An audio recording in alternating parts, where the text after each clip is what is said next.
the Muslim Viewpoint, a video podcast powered by the national nonprofit media platform American Muslim Today. I'm your host, Maya Gayler. The ceasefire in Gaza has been broken once again as Israel has resumed its brutal assault, launching airstrikes that have killed over 400 Palestinians in a matter of hours. This was not just an escalation, this was a calculated decision.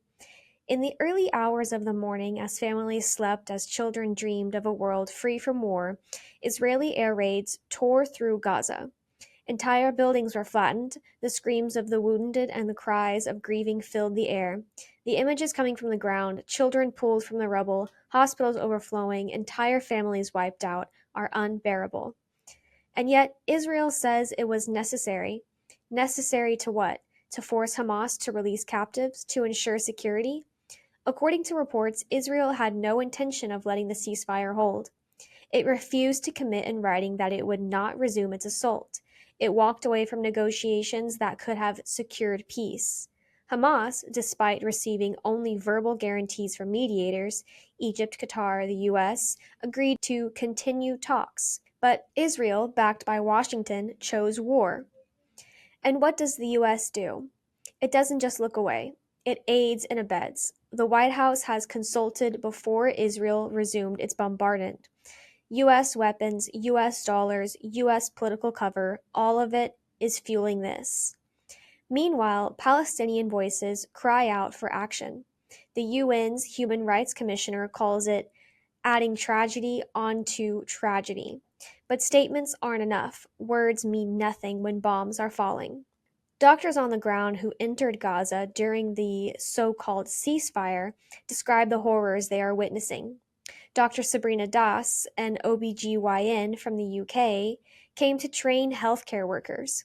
She was filled with hope, bringing knowledge and equipment to help rebuild. Then the bombs fell, and all hope crumbled. Dr. Tammy Abughanam, an American doctor, says she doesn't even understand how the world allows this to continue. How the world watches as people starve, as children die, as the people of Gaza are stripped of their humanity. And what about the captives? Their families in Israel are outraged, not at Hamas, but their own government. They know the truth. Bombing Gaza does not bring their loved ones home.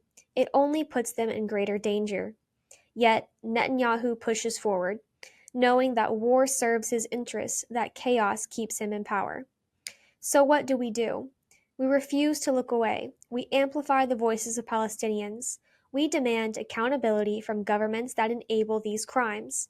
And we do not accept the mainstream narrative that frames Israel's actions as self-defense, while Palestinians are massacred. For those of you listening, stay loud, stay informed, and stay in the fight.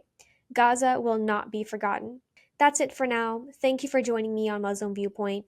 If you value our public service journalism, please support American Muslim Today, a 501c3 nonprofit, by following us on social media at American Muslim Today or donating at AmericanMuslimToday.com. Before you go, don't forget to hit that subscribe button. Until next time, I'm Maya Gayler.